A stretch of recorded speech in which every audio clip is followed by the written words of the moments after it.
Avec mes prochains invités, on va parler d'une bonne nouvelle. Parce qu'il y a quelques semaines, on annonçait la fermeture du club Richelieu. En fait, un comité de dissolution avait même été mis en place. Mais depuis la parution de l'article dans le Canada français, il y a un mouvement qui s'est fait, si bien que le club Richelieu est sauvé.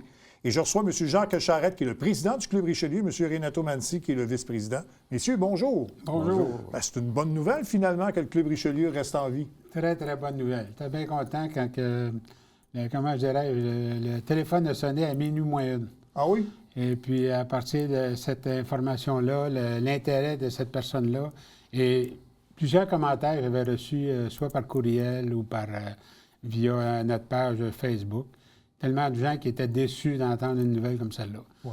Fait que, suite à ça, on avait déjà un comité de dissolution en place. Mais on dit non. Puis, il y a un autre élément qui est venu, moi, m'ébranler personnellement.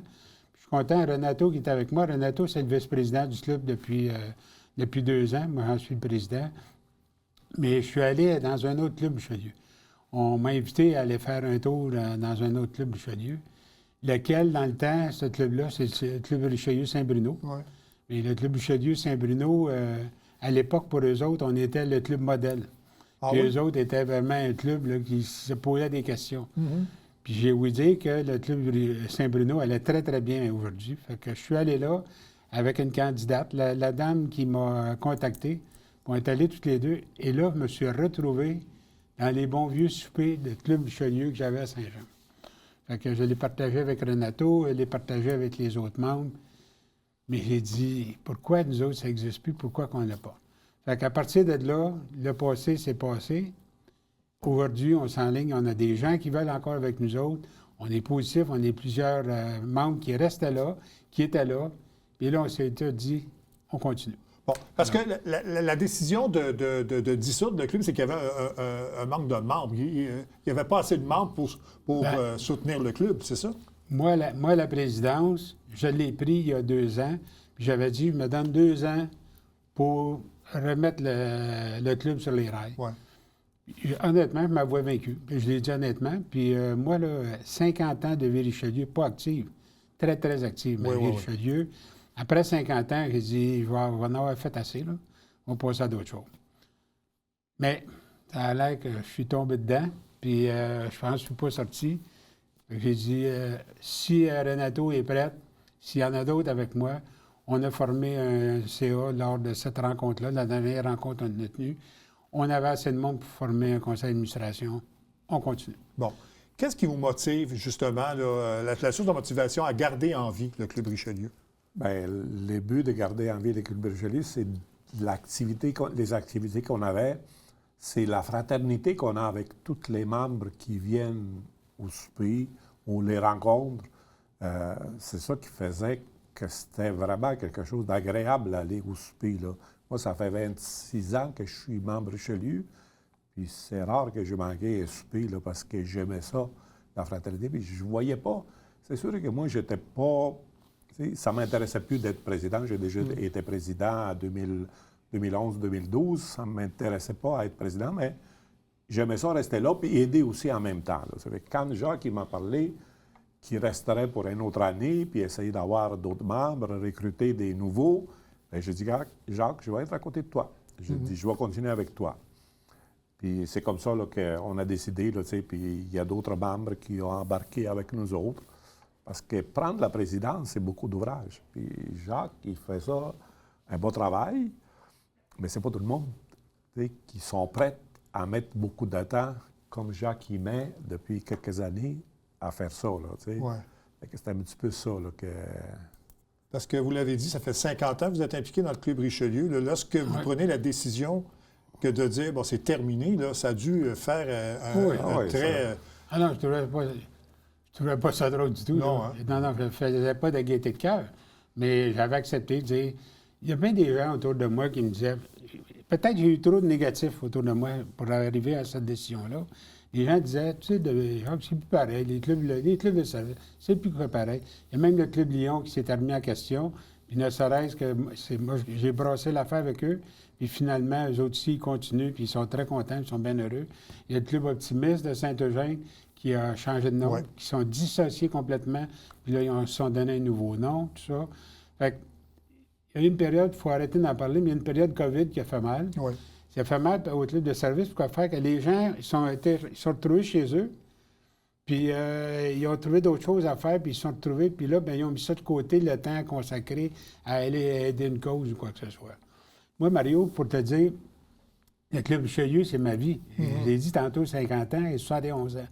À 71 ans, quand j'ai embarqué dans le club, j'avais 21 ans, ça n'existait pas dans la vingtaine. C'était tous des 30 ans. Le plus jeune, là, il avait 30 ans et plus. Mais moi, là, les gens me connaissent, j'ai un réseau de contacts qui est très, très grand. C'est le Club Richelieu. C'est le Club Richelieu qui est... Ma vie, moi, je l'ai passée au Club Richelieu. J'ai rencontré des gens, je suis toujours en contact avec ces gens-là, que ce soit des gens qui sont plus là, que des gens... Il y a des veuves, il y a des veuves. C'est tous des gens qu'on a vécu du bon temps ensemble. On faisait des pièces de théâtre. J'ai joué dans 10 pièces de théâtre. Moi, venir parler à la télévision, je n'aurais jamais pu faire ça. Renato, il n'aurait jamais pu venir parler à la télévision si ce n'était pas le Club Richelieu. Ouais. Le Club Richelieu, pour nous autres, moi, il m'a apporté tellement. J'ai dit non, ça n'a pas de bon sens, on continue. Mais vous avez donné aussi, parce que le Club Richelieu, bon, on va revenir sur les activités que vous organisez, là, mais c'est beaucoup plus que la dictée Richelieu et la journée de pêche familiale. Là, où vous êtes impliqué dans plein d'organismes. Le renfort, c'est pas mal. C'est le Club Richelieu qui a fondé le renfort. Ouais. Moi, là, j'étais jeune ado. Mon père vendait des billets, parce que mon père était membre du Club Richelieu. Mon père vendait des billets de tirage qui s'appelait le tirage de renfort. Une fois par mois, c'était comme un moitié-moitié. Il se faisait en haut du Dorchester, c'était en haut du restaurant Le Louvre dans le temps. Oui, Le Louvre. C'était là qu'étaient les soupers. Je me rappelle, je vois le boulier, là, une fois par mois. Mais là, moi, je vendais des billets.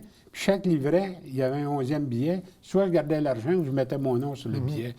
Puis c'est là, le renfort n'était même pas construit à ce moment-là. Puis là, j'ai vu l'ouverture du renfort. Mon épouse, moi, sa sœur aînée, avait une trisomie 21.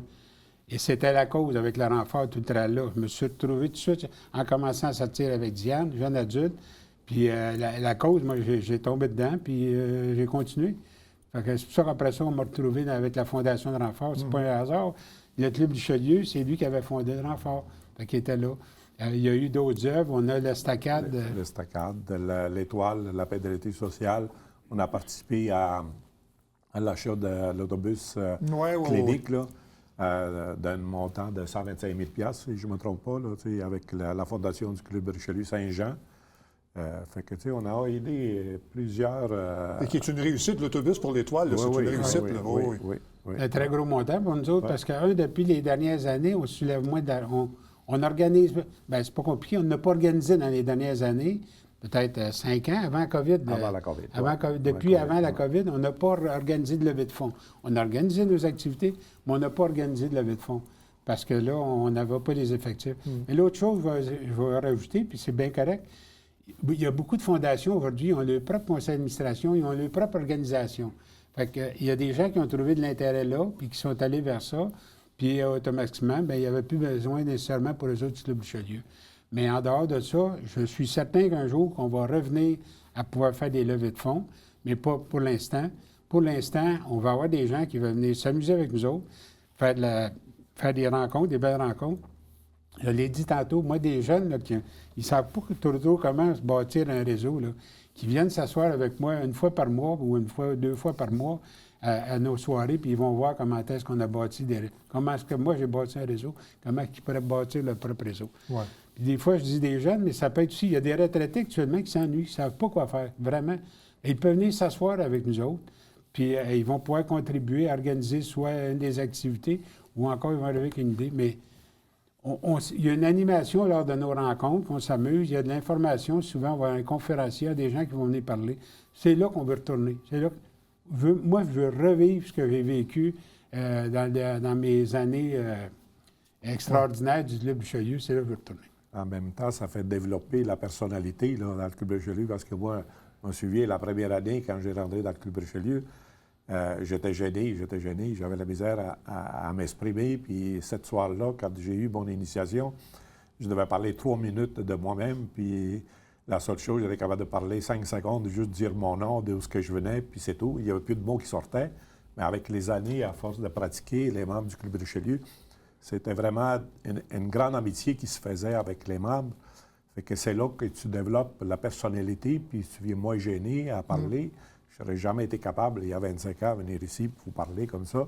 Je n'ai jamais été capable. Aujourd'hui, là, avec tout ce qui s'est passé, puis avec tout ce qu'on a appris avec les Clubs Richelieu, bien, toutes ces choses-là, mais ça fait que ça développe une belle personnalité, je trouve. Bon, justement, pour les gens, peut-être parler un peu de l'importance du Club Richelieu. C'est le rôle que vous jouez. Donc, je pense pour promouvoir la francophonie. Bien, la première chose, notre distinction parmi tous les autres clubs de service, j'en ai énuméré tantôt, peu importe l'endroit qu'on va aller dans un club Richelieu qui se trouve être international, qui déborde du Québec, qui déborde du pays, n'importe quelle activité va être faite avec la langue française. Fait que pour nous, c'est la francophonie qui est en arrière de tout ça. Puis, il y a quelques années, moi, j'avais participé à un congrès international. C'était un club féminin, seulement des femmes, en Nouvelle-Angleterre. Là-bas, eux autres, ils avaient mis en place une dictée. J'ai dit, quoi, la dictée? Bien, j'ai dit, nous autres, on essaie de sauvegarder le français en Nouvelle-Angleterre. Pour eux autres, c'était une façon de voir ce que la relève, les jeunes apprendraient encore le français et qu'ils l'écriraient comme il faut. Bien, moi, on l'a pris au passage, cette activité-là. Puis là, aujourd'hui, bien, on est rendu qu'on a cette dictée-là ici. Ah oui. Là, j'ai plein de gens, moi, qui disent, non, Jacques, la dictée, il faut qu'elle continue, on aime ça. Des professeurs qui m'ont appelé, puis j'invite d'autres professeurs au niveau du centre scolaire de toute la région, aussi au niveau secondaire, qui m'appellent, qui fassent comme la dame a fait de l'école de Joséphine d'Endurant. Elle dit, on a le trophée, parce qu'il y a le trophée Jacques Charette. C'est Renato, avec son entreprise, qui avait tout raffiné le trophée. Mais là, elle dit, nous autres, on a le trophée et tout ça, puis on veut savoir, on aimerait ça que ça continue. Et même cette année, on avait fait 2 dictées, la dictée du public, puis la dictée des étudiants. Puis la dictée pour le public, ça avait marché vraiment très bien, là. Quelque chose qu'on voulait la remettre encore l'année prochaine, puis même faire un petit peu plus grand, parce qu'on avait quoi? 26, 27, on avait juste 27 places. C'était un petit local. Un petit local. Fait qu'on ne pouvait pas accueillir plus, mais il y avait tellement de demandes, même il y a du monde qui sont venus sans s'inscrire parce que l'inscription était fermée. Ouais. Fait que, tu sais, ça a vraiment très bien marché. Fait qu'on veut la remettre en place aussi pour l'année prochaine. Donc, on peut assurer les gens, là, la dictée Richelieu puis la journée de pêche familiale sur le bord du Richelieu, c'est sauvé, ça. C'est les 2 activités qu'on veut continuer. Et pour assurer les gens, j'invite les gens à nous contacter, qui viennent avec nous autres. Des fois, ils vont peut-être dire, mais je ne veux pas devenir membre du club. Non, mais viens nous aider. Viens travailler avec nous autres. Viens nous aider dans ça. Puis autant, à date, on n'a jamais fait de levée de fonds pour ramasser des fonds. Mais un bon gars comme Renato, moi, on m'a fait un bien cuit quand j'ai quitté la Fondation de renfort. Puis j'avais dit que je ne fouillerais plus dans les poches du monde. Fait que je ne fouille plus dans les poches du monde, mais Renato, il est encore capable. Depuis une couple d'années, il l'a fait. Puis il y en a d'autres qui sont prêts à le faire. Bon. Fait que c'est comme ça qu'on réussit à aller chercher des fonds auprès de partenaires pour pouvoir continuer à avoir. Puis ça, on les remercie, tous nos partenaires qui étaient là encore dans les dernières années. Puis on ose espérer qu'ils vont être encore là. J'ai tendu la perche dernièrement, j'en parle avec le CA, mais pas plus tard qu'avant hier, à savoir, il y a peut-être un bon filon là, pour avoir quelqu'un qui nous aiderait beaucoup avec la dictée, qui pourrait même en être la présence d'honneur ou quoi que ce soit. On va vous revenir en temps et lieu, mais je suis confiant pour la dictée. Après ça, bien, il y a la fête de la pêche aussi. Et la fête de la pêche, comment ça a commencé, cette fête-là? C'est que c'était pour les jeunes défavorisés du centre-ville. Moi, je me souviens de mes premières années, il y a 50 quelques années. Les jeunes avoir un bâton de hockey avec rien, une corde, un grappin au bout. Les jeunes du centre-ville, là, ils allaient pêcher. La rivière, c'était la façon de pêcher à ce temps-là. Le Club Richelieu, on avait mis en place la fête de la pêche. Et puis, à ce moment-là, vous voyez, je me souviendrai toujours, c'était peut-être à être le gars des vues. Mais comme par hasard, le jeune qui pêchait avec un grappin, c'est lui qui avait gagné par hasard la ligne à pêche à la fin de la journée. Mais ce que je veux dire par là, à partir de là, on organisait une belle journée, une belle activité pour ces gens-là. Et l'autre chose que ça fait, c'est une belle activité familiale. Ça réunit des parents avec... Si les parents n'ont pas toujours le temps d'aller à la pêche, cette journée-là... Hein? Avec les grands-parents aussi. Ben, je suis grand-père, alors ce sera sûrement dans les plans au cours des prochaines années. C'est ça. Effectivement, c'est de là aussi que c'est une autre belle activité qui est famille. On réunit la famille pour faire une belle activité, puis faire connaître en même temps, comme vous connaissez Covabar. Oui. Covabar. On a reçu M. Lapointe la semaine dernière. Exactement. C'est de là que je voyais, puis qui a mentionné justement que lui aussi, il souhaitait que le Club Richelieu était bien content qu'on soit encore là. Mais avec Covabar, c'est faire la promotion de la rivière. Fait que pour toute la population, c'est une autre chose qu'on fait. C'est ça. Bien, messieurs, merci beaucoup. Alors, bravo pour avoir gardé en vie le Club Richelieu. C'est un besoin nécessaire, je pense, et bravo. Et puis, longue vie encore pour le Club Richelieu. Merci beaucoup Merci pour l'invitation. beaucoup. J'ose Merci. espérer que le téléphone va sonner comme quand on avait parlé dans le journal. J'espère bien. Merci beaucoup pour la Merci publicité que beaucoup, vous me merci donnez. beaucoup. On revient après la pause.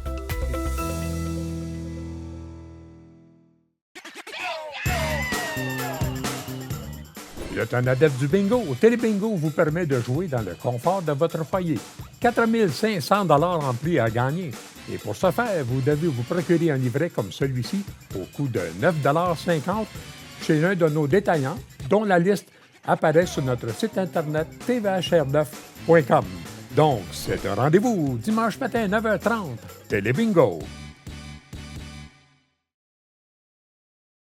Salut, ici Alexandre Baudouin. Et François Trépanier. Hey, François, souvent les gens nous demandent quand est-ce qu'on peut vous regarder? Mais là, c'est à partir du mercredi. Mercredi, 19h, on vous fait découvrir des acteurs de l'industrie sportive locale qui se distinguent. Manquez pas ça.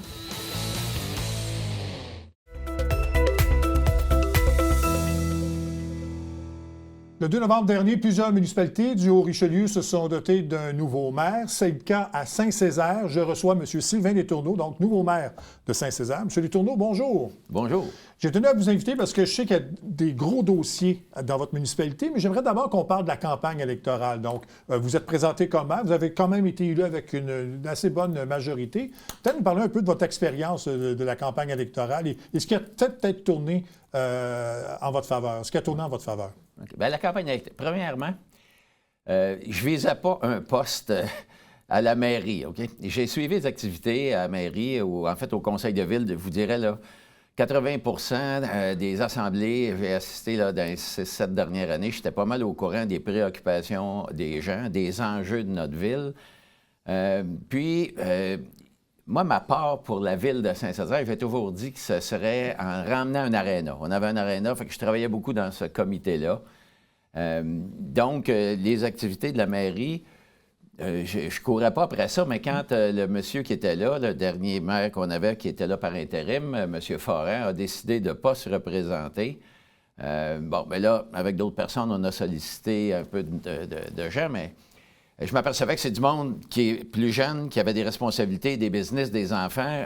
Je me sentais un peu gêné à un moment donné, étant à la retraite, là, de forcer la note sur ces gens-là. Et je considérais que j'avais quand même un bon bagage d'expérience, de gestion. J'ai été 30 ans chez IBM à différents postes de gestion. J'ai eu une compagnie de consultation en amélioration de processus.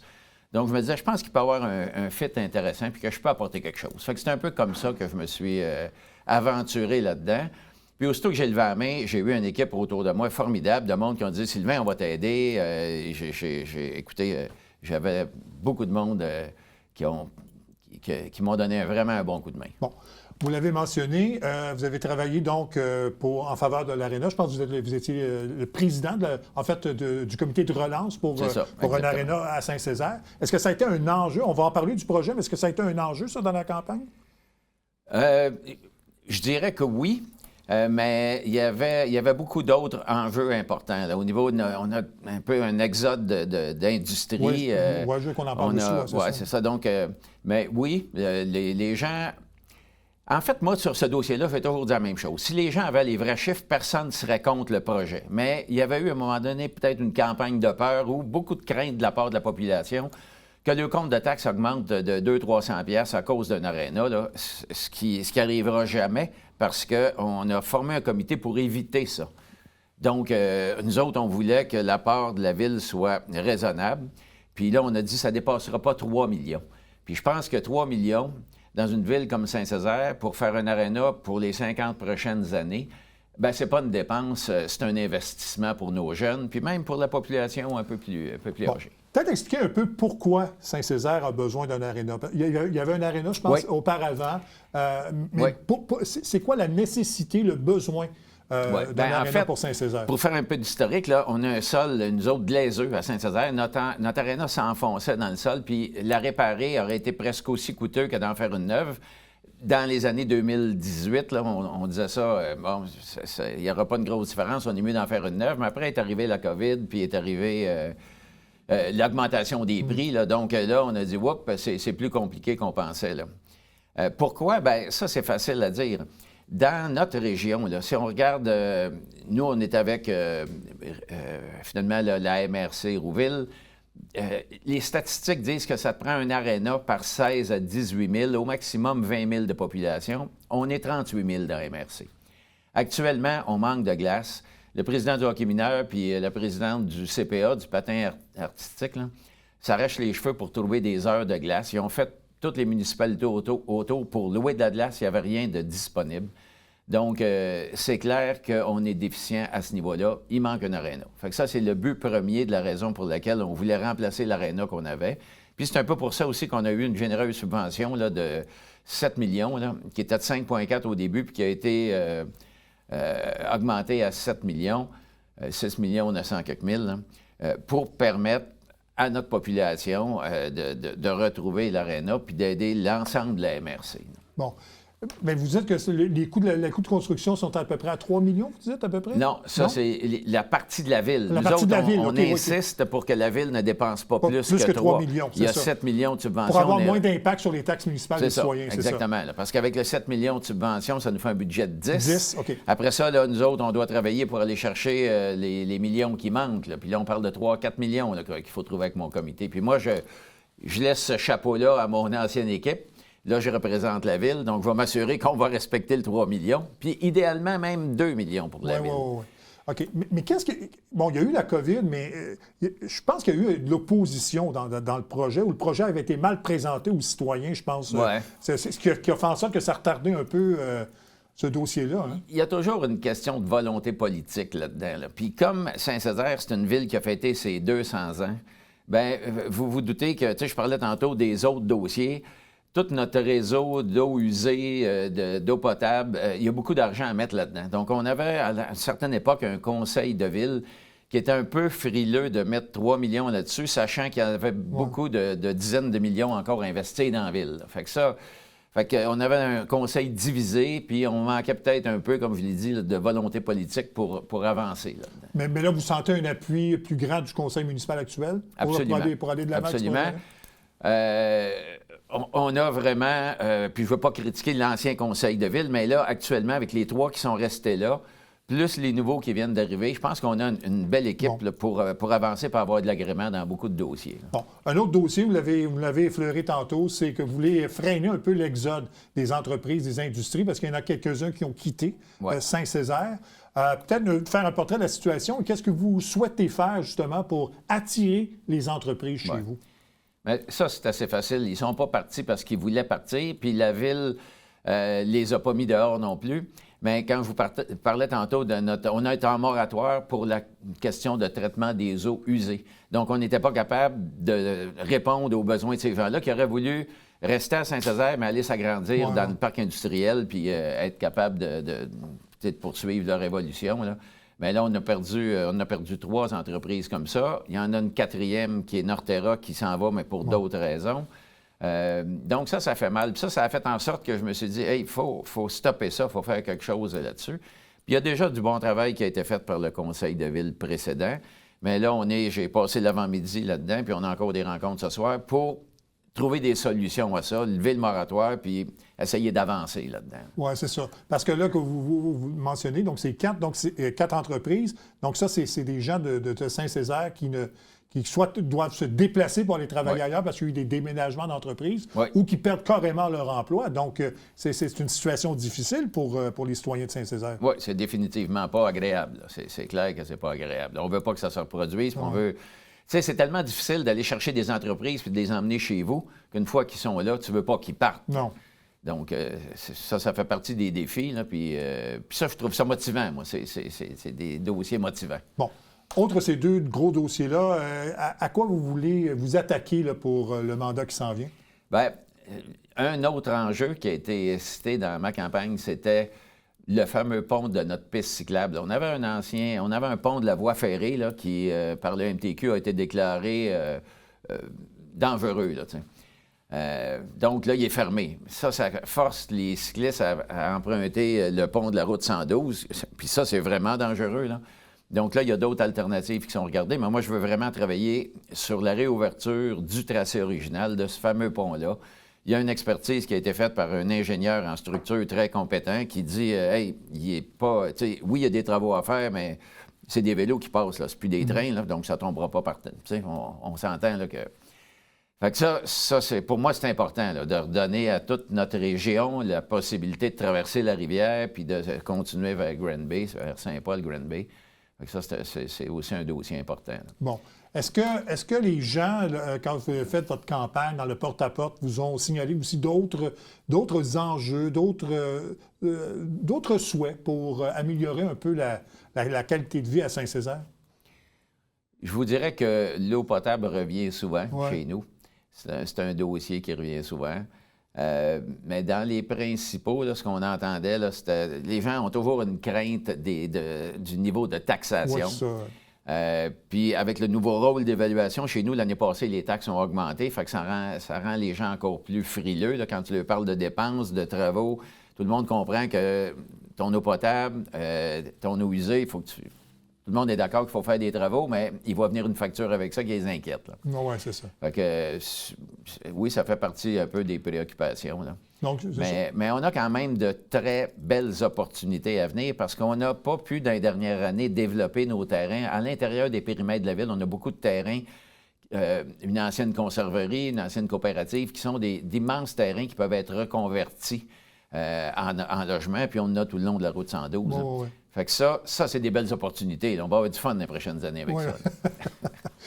Bien, Monsieur Letourneau, merci beaucoup. On va vous souhaiter un très bon mandat. Merci. Et puis que les projets, là, je sais que l'Arena, entre autres, là, c'est un dossier très important parce que c'est un besoin dans la Ouais. région Pour toute la région. pour avoir lu certains dossiers là-dessus. Là, je pense que on dit souvent que l'argent investi en infrastructures sportives, ce sont des dépenses. Mais dans ce cas-ci, je pense que c'est un investissement. Tu sais, c'est un dossier MRC, c'est pas juste un dossier ville de Saint-Césaire. là. C'est Donc, ça. on Et va vous avez l'appui travailler de la fort. MRC là-dessus.